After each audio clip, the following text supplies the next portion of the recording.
మీ ఎలాంటి వ్యాపార ప్రకటనలకైనా వెంటనే మా ఛానల్ సంప్రదించండి. ప్రస్తుతం మనతో పాటు ప్రముఖ ఆధ్యాత్మికవేత్త, జ్యోతిష్య వాస్తు పండితులు, లలితాదేవి ఉపాసకులు బ్రహ్మశ్రీ నానాజీ పట్నాయక్ గారు ఉన్నారు. గురువు గారితో మాట్లాడదాం. నమస్కారం గురుగారు. శ్రీమాత్రే. గురుగారు, మే నెల కర్కాటక రాశి వాళ్ళకి ఎలా ఉండబోతుంది? మరి హైలైట్స్ ఏంటి? ఈ నెల వీళ్ళకి ఏ విషయాల్లో ఎక్కువగా జాగ్రత్తలు తీసుకోవాలంటారు? కర్కాటకం వారి కనుక చూసుకుంటే ఈ నెలలో పర్టికులర్గా వీళ్ళకి ఈ భాగ్యస్థానంలో 12వ తేదీ వరకు శనితో కుజుడు కలిసి ఉంటాడండి.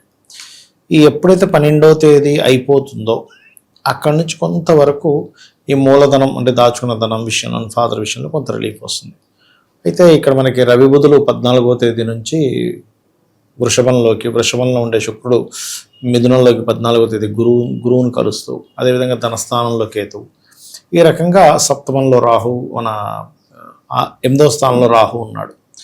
ఈ యొక్క గ్రహాలను బట్టి ఈ నెల ఎలా ఉండబోతుంది, ఏ విషయాల పట్ల జాగ్రత్తగా ఉండాలనేటువంటి అంశాలు చెప్తుంది నేనైనప్పటికీ చెప్పిస్తుంది సాక్షాత్ లలిత అమ్మవారిగా భావిస్తూ, ప్రధానంగా ఇక్కడ ఎప్పుడైతే కుజుడు దశమ స్థానంలోకి వస్తాడో 12వ తేదీ నుంచి, అక్కడి నుంచి వీరికి ఈ కెరియర్ విషయంలోనే అనుకోండి, ప్రమోషన్స్ విషయంలో, ఎందుకంటే ప్రమోషన్స్ కారకుడైన రవి కూడా లాభస్థానంలోకి వస్తున్నాడు కాబట్టి ఈ విషయాల్లో మంచి అనుకూలత అనేటువంటిది ఏర్పడుతుంది. అయితే వీరికి ఫైనాన్షియల్గా ఇంకా బాగా గ్రోత్ రావాలి అంటే మాత్రం గణపతిని ఎక్కువ ఆరాధిస్తుండాలి, సుబ్రహ్మణ్యేశ్వర స్వామిని ఎక్కువ ఆరాధిస్తుండాలి. వీరికి ఎటువంటి రూపాయి వచ్చినా కూడా ఒక్కసారి ఆ గణపతిని తలుచుకొని వాడడం కానీ, జేబులో పెట్టుకోవడం కానీ చేస్తే చాలా మంచిది. ఎందుకంటే ధనస్థానాన్ని రూల్ చేసేవాడు కేతు అయ్యాడు కాబట్టి. ఓకే, అదేవిధంగా ఈ నెలలో, మే నెలలో ప్రత్యేకంగా ఇన్వెస్ట్మెంట్స్కి చాలా బాగుంది చెప్పాలంటే. 12వ స్థానంలో గురువు ఉంటూ అక్కడ శుక్రుడు వచ్చి కలుస్తున్నాడు. అది కాకుండా 12వ అధిపతి కూడా బుధాదిత్య యోగంలో ఉంటున్నాడు మీకు 14వ తేదీ వరకు, మే మాసంలో. 14వ తేదీ తర్వాత అదే బుధుడితో కలిసి మీకు వృషభంలోకి వస్తాడు. అంటే ఏంటి, లాభంలో ఉంటాడు. అంటే మీరు చేసే ఇన్వెస్ట్మెంట్స్ కారకుడైనటువంటి కారక స్థానంలో మన గురు శుక్రులు ఉండడం ఒక ఎత్తు అయితే, ఈ బుధుడు 12వ అధిపతి సంచరిస్తున్నటువంటి గ్రహస్థితి చాలా చాలా బాగుంది. దీని మూలంగా ఏంటంటే కొన్ని కొత్త అగ్రిమెంట్స్ అవ్వడం, ఇన్వెస్ట్మెంట్స్ వల్ల కొంతవరకు అంటే సరైన సమయంలో సరైన ఇన్వెస్ట్మెంట్ చేసామలే అనుకునేటువంటి ఒక అవగాహన కానీ, అంటే ఒక రకమైన సాటిస్ఫాక్షన్ అనేది ఉండడం జరుగుతూ ఉంటుంది చెప్పాలంటే. ఇక మరొక విషయం ఏంటంటే, ఇక్కడ విదేశాలకు వెళ్ళి చదవాలి, విదేశాల్లో ఏదైనా ఉద్యోగం చేయాలనుకునేటువంటి వారికి 14వ తేదీ తర్వాత నుంచి చాలా చాలా అనుకూలంగా ఉంది చెప్పాలంటే. ఓకే, అండ్ అలాగే మరొక విషయం ఏంటంటే, ఈ పంచమాధిపతి అయినటువంటి కుజుడు ఎప్పుడైతే మీకు దశమ స్థానంలో ఉంటున్నాడో, భాగ్యస్థానంలో ఉంటున్నాడో, ఇక్కడ ఏంటంటే దీని మూలంగా కొంచెం ఈ సంతానానికి ఏదైనా హైయర్ ఎడ్యుకేషన్ రిలేటెడ్ సంబంధించిన విషయాలు ఏవైతే ఉంటాయో అవి కొంచెం ఇబ్బందికరంగా ఉంటాయి చెప్పాలంటే. అండ్ అదేవిధంగా అప్పుల విషయంలో ముఖ్యంగా అన్నదమ్ములకు కానీ, అక్కచెల్లెలకు కానీ, తోబుట్టు వరుస వాళ్ళకి, దాయాదులకి, వీరికి ఎవరికైనా అప్పులు ఇచ్చే విషయంలో కానీ, అప్పులు పొందే విషయంలో కానీ కొంచెం జాగ్రత్తగా ఉండాలి చెప్పాలంటే. అండ్ వివాహ సంబంధించినటువంటి విషయాలు 12వ తేదీ తర్వాత నుంచి అనుకూలతలోకి వస్తుంది. 12కు ముందు మీరు ఎంత ప్రయత్నాలు చేసినా అంత అనుకూలంలోకి రాదు చెప్పాలంటే, ఈ కర్కాటకం వారికి చెప్పాలంటే. అలాగే మరొక విషయం ఏంటంటే, అష్టమ స్థానంలో రాహు ఉన్నందుకు ఏదైనా అకల్ట్ రిలేటెడ్, ఇప్పుడు పిహెచ్డీస్ అవి చేస్తుంటారు చూసారు, అటువంటి వాటికి చాలా చాలా అనుకూలంగా ఉంది.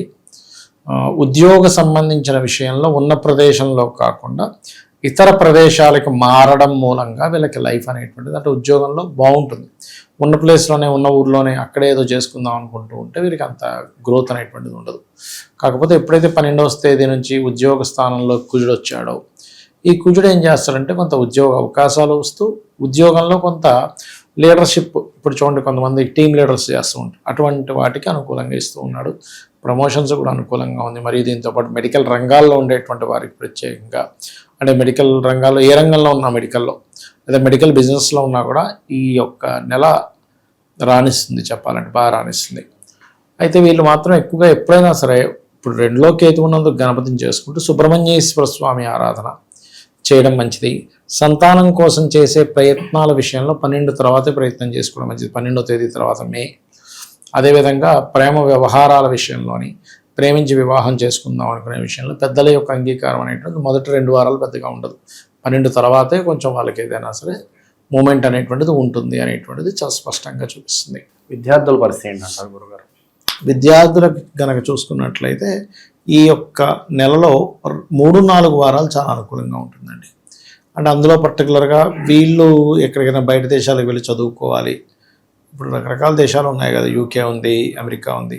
చదువుకోవడానికి మాత్రం 14వ తేదీ నుంచి చాలా అనుకూలంగా ఉంది. ఎందుకంటే శుక్రుడు, ఈ చతుర్థాధిపతి శుక్రుడు గురువుతో 12వ స్థానంలో ఉండే శుభగ్రహంతో కలుస్తాడు. కాకపోతే ఆ శుభగ్రహం అయినప్పటికీ దాని యొక్క తత్వం మారింది కాబట్టి కొన్ని ఘర్షణలు కూడా ఉంటాయి, ఉండవని కాదు. బట్ ఏదైనా విదేశాలకు వెళ్ళి చదువుకోవాలనుకునేటువంటి వారికి మాత్రం చాలా అనుకూలంగా ఉంది.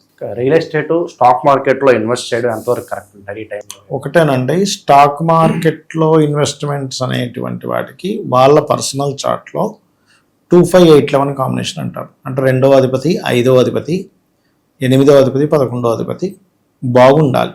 ఉంటూ కనీసం ఒక్క నీచభంగ రాజయోగం కానీ విపరీత రాజయోగం కానీ రావాలి. మీరు చూసే ఉంటారు, స్టాక్ మార్కెట్లో లక్షలో 10 మందికే వర్కౌట్ అవుతుంది, మిగతా అందరూ కూడా పోతుంటాయి. ఎందుకంటే అది ఎమోషన్ గేమ్.